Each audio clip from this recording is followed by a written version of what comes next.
And it's Ken Kraetzer for Cammvetsmedia. We cover cadets, midshipmen, the military, and veterans proudly since 2008. And we have a chance today to talk to one of our longstanding friends, and that is Arif Khatib. And he is the founder and the president of the Multi-Ethnic Sports Hall of Fame based in Oakland, California. He is a publisher, author, puts documentary films together all the time, has had a great career. Arif, good to see you. How you doing? Ken, it's my pleasure to see you again, my friend, and thank you for having me on. It's an honor. Oh, always good to see you. Now, you've got a new movie out, um, uh, because they believed, and it's available to be seen on YouTube. And it's not a short; it's 140 minutes. Tell us about your new movie. Basically, it is an extension of our mission with the Hall of Fame, and that is to highlight athletes who made great contributions to United States sports and to the country in general. It was just a pleasure to do this film because I knew 90% of the athletes that we interviewed personally. So I was able to ask them some so-called intimate questions that they had not shared with others. And so consequently, we got some really, really, really great content as a result. That's great. Now, tell us about some of the athletes that you profile and talk to in your film. Well, obviously, there are the two history-making athletes in track and field, John Carlos and Tommie Smith.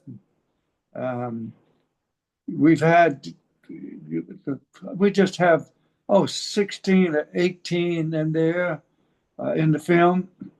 And uh,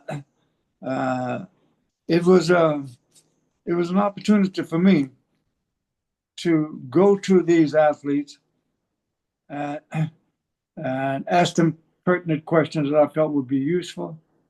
And it has proven to be that, has proven to be very, very helpful with our viewers. And just a lot of good stuff on there.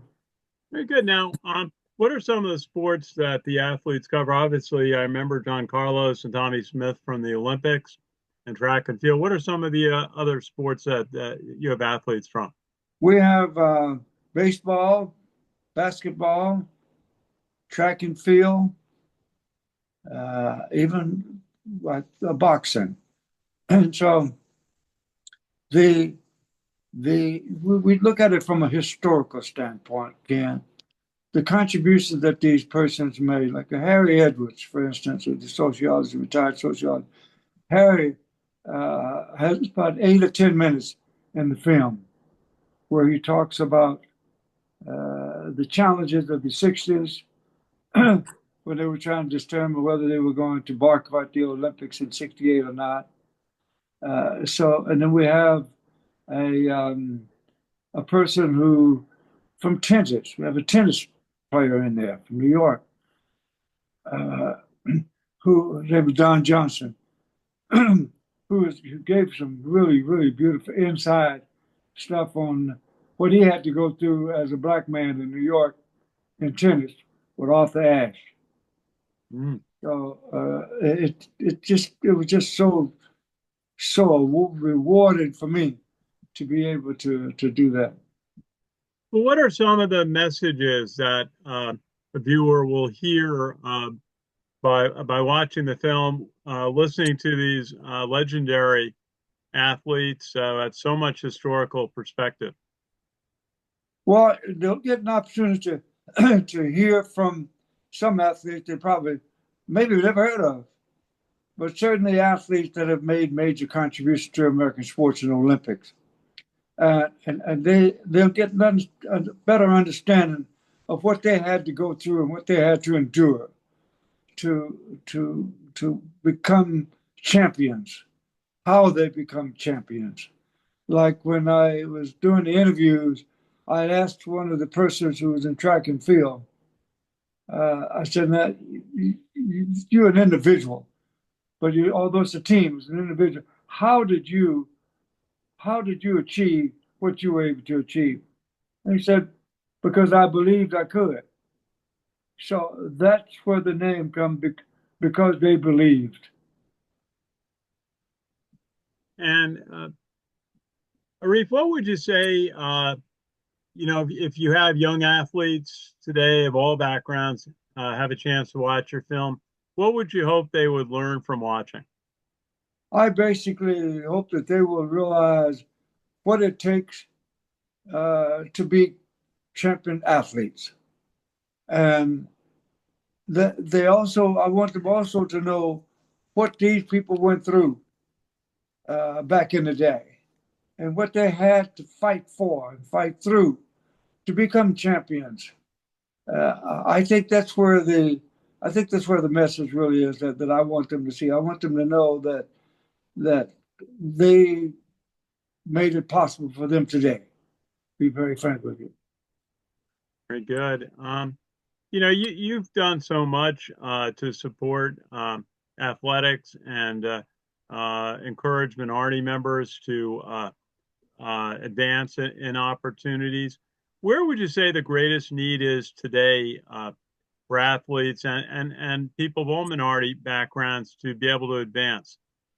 I think they need to become more community oriented, understand what's happening around them, understand why they are who they are and where they are, and understand that there are opportunities for them to make contributions and that they should not shun those opportunities, should not miss those opportunities.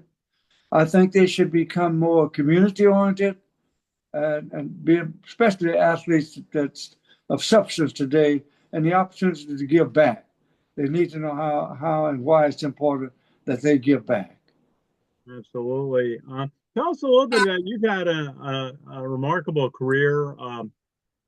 First, tell us a little bit more about the Multi-Ethnic Sports Hall of Fame and some of your recent inductees. Well, when it was established in 2000, it was established as the African American uh, Ethnic Sports Hall of Fame. We changed the name in 2009 to include all races.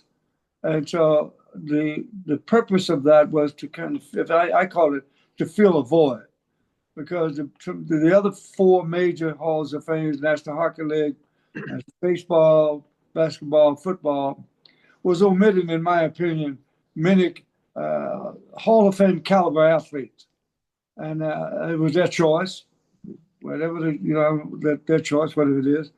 But I just felt that there was a need to fill that void, and when I established the Hall of Fame, it was to fill that void, and that's what we've done. And if they would go to our website at www.multiethnicsportshof.com, click on inductees, you'll see that there are about 250, 275 athletes that's national and international known from all over the world. I did two ceremonies in Kenya, two in Ethiopia, one in Tanzania, six in New York, six in Seattle, two in Puerto Rico, two in St. Thomas, Virgin Islands, two in Palm Springs, two in Los Angeles, 25 in the Bay Area, and six in Little Rock. So what we do, we take the Hall of Fame to the community because we're a nonprofit and we can't afford to fly athletes all over the country, ground transportations and hotels. So we take it to the community. And the other reason I decided to take it to the community is because those people are known within their community. Many of them don't have an opportunity to see them. They read about them. They don't know where they live, so they don't get a chance to see them. They get a chance to get up close, get autographs, photos of their favorite Hall of Famer from the community. Well, that's terrific. Arif Khatib, president founder, Multi-Ethnic Sports Hall of Fame, and your new full length video movie, Because They Believed, and we'll have a link to that. People can watch that free of charge. And what else you got coming up? You're always doing you've got a lot of activity. Well, actually, we're doing another film right now, but it's on politics. And then I'm writing another book.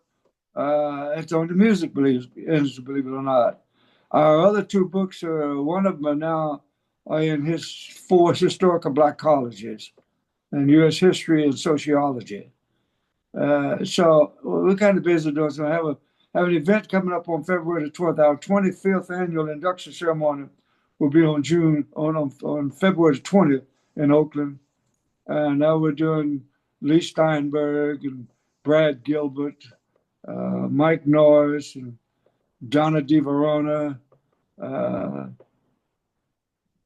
Chris Mullin, and the Warriors. Yeah, And no, no. the other thing that I'm most proud of, rather proud of, Ken, is that at every induction ceremony we also honor people from the community. They help keep our community whole. And they may be athletes, most of them aren't. But if they just happen to be athletes, fine, that's well and good. But most of them are people that work hard in the community every day to help our young people, to help our community. And sometimes they'll go unnoticed and unappreciated. And so I've included at least 4 at every ceremony for the last 25 years. Well, that's great. Arif, we are going to look forward to watching your video and encouraging people to do so. And always appreciate your support of our Lieutenant Colonel Howard, Lieutenant Evans Award, honoring 2 football players from Oregon State, won a national championship, served in the U.S. Army as officers, and sadly died in service. And we appreciate your support as we honor their memory. Rafe, good to see you. We'll talk again soon, I'm very sure. I appreciate you, man. Thanks a lot and all the great work you do, Ken. Please keep it up. Oh, thank you. Appreciate what you do. This is Ken Kraetzer for Cammvetsmedia. We cover cadets, midship, and the military and veterans proudly since 2008. Thanks for watching.